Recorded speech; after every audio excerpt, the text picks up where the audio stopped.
Pak De Togek.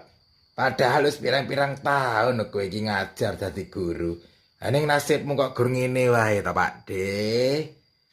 Oh iya, Kong. Nyawang murid-muridku iso pinter kuwi wis gawe atiku bungah. Ya senajan uripku durung sejahtera. Padahal jenengan niku mengemban amanah sing cukup abot lho, Pak De.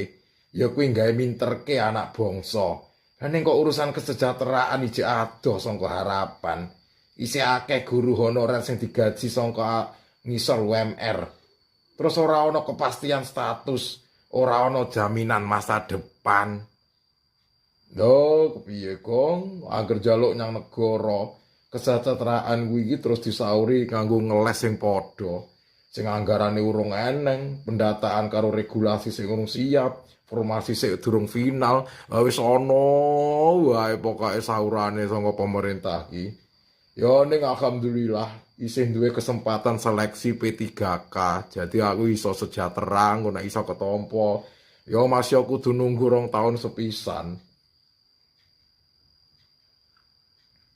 Enek berita iki, Pak De. Alah, Kong, lah kepiye kok kaya ngene kedadean iki?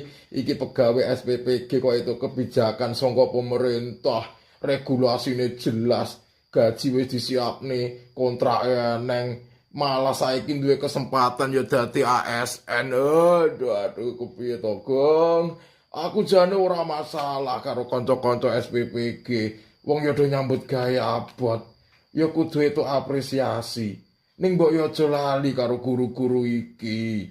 Negara nek iso nyejahterake SPPG, kena ngopo kok ora iso nyejahterake guru.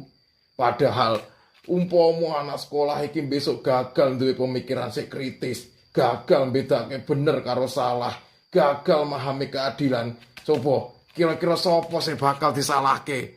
Panganane apa gurune, Bagong?